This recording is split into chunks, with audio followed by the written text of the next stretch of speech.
Qui était ce jeune jouvenceau de bonne famille, des monts des bardes de Bourgogne?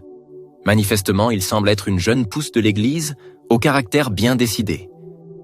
Je vais maintenant vous narrer sa venue au Nuevo Monasterium.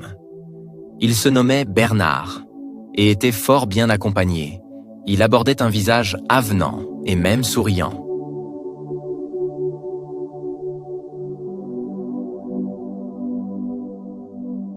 Le jour s'était levé doucement sur l'abbaye, enveloppant ces modestes bâtiments d'une lumière dorée. Tout semblait paisible, presque immuable. Les moines, vêtus de leurs robes simples, s'affairaient en silence. Une visite imprévue carillonnait à la porte des visiteurs. Un petit groupe d'hommes bien mis demandait audience à l'abbé. Étienne fut appelé promptement à l'accueil de ces gentils hôtes.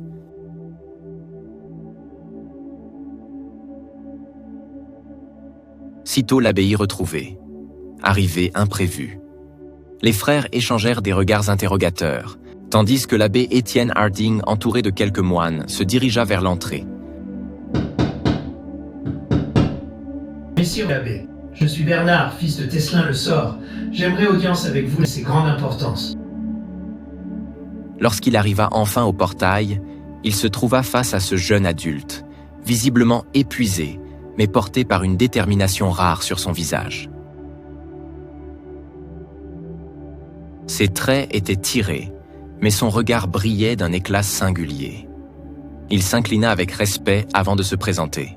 « Je suis Bernard », dit-il d'une voix posée. « Mes compagnons et moi cherchons à consacrer nos vies à Dieu.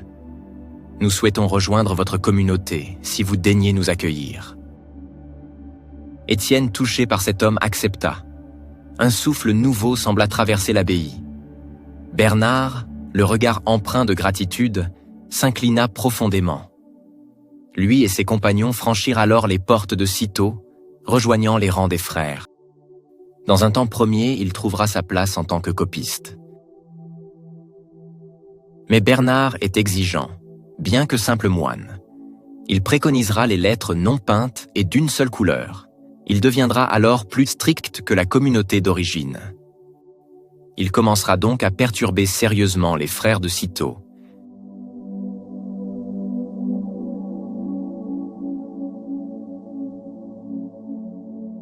Et en 1115, Étienne Harding enverra le jeune homme à la tête d'un groupe de moines pour fonder une nouvelle maison cistercienne dans une clairière isolée à une quinzaine de kilomètres de Bar-sur-Aube. Pouvons-nous y voir ici une certaine sanction? Les doutes persisteront très longtemps. Bernard lui-même, plus tard, parlera d'opportunités divines le concernant. La fondation sera appelée Claire-Vallée, Clara Vallis, qui deviendra ensuite Clairvaux. Bernard deviendra abbé de cette nouvelle abbaye. Une forme de compétition sera alors envisagée avec la maison mère. Et Clairvaux rayonnera et influencera largement le destin du monde chrétien.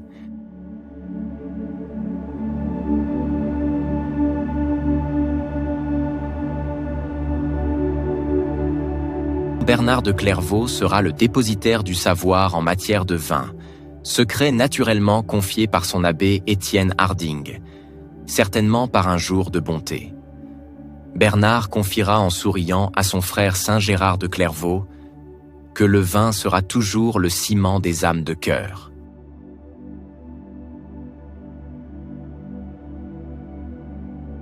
Sitôt l'abbaye retrouvée, arrivée imprévue.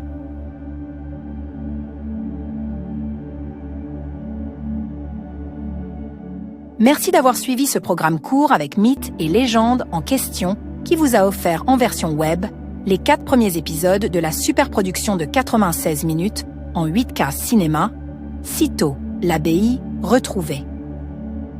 Abonnez-vous maintenant pour ne rien rater de notre actualité documentaire et fiction.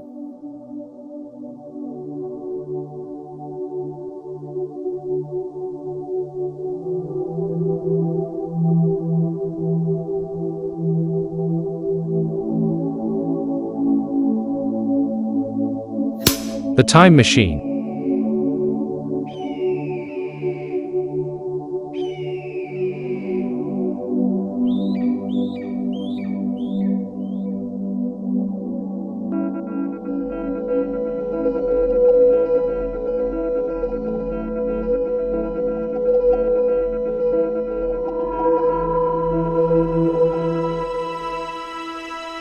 Histopédia, l'encyclopédie historiographique.